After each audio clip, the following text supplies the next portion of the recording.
Hi friends! Welcome back to Nischala's kitchen. ఈరోజు నిశ్చలాస్ కిచెన్‌లో టేస్టీగా మటన్ పికిల్ ఎలా తయారు చేసుకోవాలో చూపిస్తాను. ఇదే కొలతలతో ఇలాగే గాని చేస్తే ఎక్సలెంట్‌గా ఉంటుంది. ఇంట్లో అందరూ కూడా ఇష్టంగా తింటారు. నేను చెప్పే స్టైల్‌లో చేశారంటే కూరలో ముక్కలాగా సాఫ్ట్‌గా ఉంటుంది. ఎలా తయారు చేసుకోవాలో చూసేద్దామా? మటన్ పికిల్ కోసం నేనిక్కడ అరకిలో బోన్‌లెస్ మటన్ తీసుకుంటున్నాను.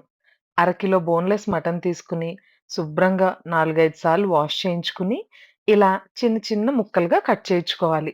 ముక్కలు ఏమాత్రం పెద్దగా ఉండకూడదు, బోన్స్‌తోనూ ఉండకూడదు. అలా శుభ్రం చేసుకున్న మటన్‌లోకి ఒక టేబుల్ స్పూన్ ఉప్పు, ఓ టీ స్పూన్ పసుపు, ఒక టేబుల్ స్పూన్ నూనె వేసి బాగా కలుపుకోవాలి. ఇవన్నీ బాగా కలుపుకున్న తర్వాత అరకప్పు నీళ్ళేసి 5, 6 విజిల్స్ వచ్చేంత వరకు ఉడికించుకోవాలి. మటన్ ఇలా ఉడుకుతూ ఉండగా ఒక చిన్న మసాలాను తయారు చేసి ఉంచుకుందాం. స్టవ్ మీద పాన్ పెట్టుకుని అందులో కొంచెం రాతి పువ్వు, 4 ఇలాయచీ, 5 లవంగాలు, 1 ఇంచ్ దాల్చిన చెక్క, ఒక టేబుల్ స్పూన్ జీలకర్ర, 2 టేబుల్ స్పూన్ల ధనియాలు. ఇవన్నీ కూడా పచ్చివాసన పోయి కొంచెం మంచి అరోమా వచ్చేంత వరకు కూడా ఫ్రై చేసి చల్లార్చుకుని మిక్సీ చేసుకోవాలి. ఇవి వేగడానికి మరీ ఎక్కువ సేపు పట్టదు.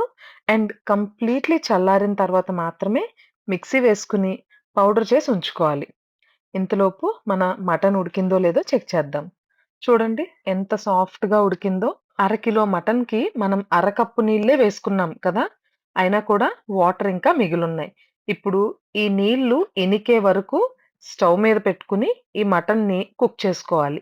ఈ ఉడికించేటప్పుడు మటన్‌ని మరీ రఫ్‌గా కలపకూడదు కూడా. అలా కలిపితే మటన్ ముక్కలు ఇరిగిపోతాయి. ఈ మటన్ ఇలా వేగుతూ ఉండగా పక్క స్టవ్ మీద పాన్ పెట్టుకుని అరకప్పు కన్నా కొంచెం ఎక్కువ ఆయిల్‌ని తీసి వేడి చేసుకోవాలి. ఇప్పుడక్కడ మటన్ వేగుతుంది కదా! వేడి వేడిగా ఉన్నప్పుడే ఆ మటన్ ముక్కల్ని ఈ ఆయిల్‌లో ఫ్రై చేసుకోవాలి. అప్పుడు మాత్రమే మన మటన్ పికిల్‌లో ముక్క సాఫ్ట్‌గా ఉంటుంది. లేదంటే ముక్క గట్టిపడిపోతుంది. అందులో నుంచి తీయాలి, ఇందులో వేసి వేపుకోవాలి. సో, దాన్ని బ్యాలెన్స్ చేసుకొని కరెక్ట్‌గా పాన్‌లో నూనె వేసి ఈ ముక్కలన్నిటిని కూడా ఫ్రై జేసుకోవాలి. ఈ ముక్కలు ఎప్పటి వరకు వేపాలి అంటే బబుల్స్ ఆగిపోయి ముక్క కొంచెం ఎర్రగా వచ్చేంత వరకు వేపుకోవాలి. వేపుకుని ముక్కల్ని వేరే బౌల్‌లోకి తీసి ఉంచుకోవాలి. చూడండి ఆల్మోస్ట్ ఇక్కడ ఇందాక మనం ఉడకబెట్టాము. ఇప్పుడు ఆయిల్‌లో కూడా ఫ్రై చేశాం కాబట్టి మన మటన్ ముక్క అయితే కుక్ అయిపోయింది. ఒక్కసారి ఆయిల్‌లో నుంచి తీసేటప్పుడు ఇలా ఫోర్క్‌తో గాని గుచ్చి చూస్తే ఈజీగా మటన్ ముక్క ఉడికిందా లేదా అనేది తెలుస్తుంది. ఇదిగోండి. ఈ టెక్స్చర్ అండ్ ఈ కలర్‌లో ఉన్నప్పుడు మటన్ ముక్కల్ని వేరే మిక్సింగ్ బౌల్‌లోకి తీసేసుకోవాలి. ఇప్పుడు ఇదే పాన్‌లోకి ఓ స్పూన్ ఆవాలు, ఓ స్పూన్ జీలకర్ర, ముక్కలుగా చేసుకున్న ఎండుమిరపకాయలు 4, 2 టేబుల్ స్పూన్ల ఫ్రెష్‌గా అప్పుడే తయారు చేసుకున్న జింజర్ గార్లిక్ పేస్ట్. ఇవన్నీ వేసి జింజర్ గార్లిక్ పేస్ట్‌లో పచ్చి వాసన పోయేంత వరకు కలుపుకుంటూ ఫ్రై చేసుకోవాలి. జింజర్ గార్లిక్ పేస్ట్‌లో పచ్చివాసన పోయిన తర్వాత ఫ్రెష్‌గా అప్పుడే చట్నీంచి కోసిన కరివేపాకును కూడా వేసి, కరివేపాకు క్రిస్పీగా అయ్యేంత వరకు వేయించుకోవాలి. తర్వాత స్టవ్ ఆపి ఇదంతా కంప్లీట్‌గా చల్లారాక 2:30 టేబుల్ స్పూన్ల ఉప్పు, 1/3 కప్ ఎర్రటి కారం. 1/3 కప్ అంటే 5 టేబుల్ స్పూన్లు సుమారుగా. ఇక్కడ మనం ఇందాక ఒక టేబుల్ స్పూన్ ఉప్పేసాం. ఇప్పుడు 2:30 టేబుల్ స్పూన్లు ఉప్పేసాం. మొత్తం 3:30 టేబుల్ స్పూన్లు ఉప్పు. తర్వాత మనం రెడీ చేసి ఉంచుకున్న మసాలా పౌడర్ అండ్ ఫ్రై చేసి ఉంచుకున్న మటన్ ముక్కలు. ఇవన్నీ వేసి బాగా కలుపుకోవాలి. ఇవన్నీ కూడా కంప్లీట్‌గా చల్లారిన తర్వాత మాత్రమే కలుపుకోవాలి.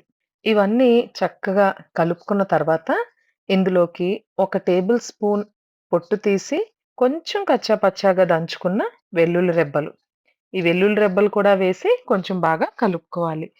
నేనిక్కడ అరకిలో మటన్ పికిల్ మాత్రమే పెడుతున్నాను కాబట్టి వెల్లుల్లి రెబ్బల్ని కొంచెం కచ్చా పచ్చాగా దంచి వేశాను. లేకపోతే డైరెక్ట్‌గా అయినా వేసేయొచ్చు. చివరగా పావు కప్పు లెమన్ జ్యూస్‌ని కూడా వేసి బాగా కలుపుకోవాలి. అంతే మన మటన్ పికిల్ రెడీ అయిపోయింది. ఏంటా ఇంత నూనెసాం కదా! అసలు పూర్తిగా నూనె కనిపించట్లేదు అనుకుంటున్నారా? చూడండి. గ్రాడ్యుయల్‌గా ప్రతి పావుగంటకోసారి చూస్తుంటే ఇలా నూనె తేలుతూ ఉంటుంది. ఈ పచ్చడి పెట్టిన వెంటనే ఏమాత్రం తినకూడదు. కనీసం 2 రోజుల పాటైనా దీన్ని బాగా ఊరనిచ్చి తర్వాత రుచి చూడాలి. ముక్క అయితే మాత్రం నేను చెప్పిన టిప్‌ని ఫాలో అయ్యారు అంటే ఖచ్చితంగా సాఫ్ట్‌గా ఉంటుంది.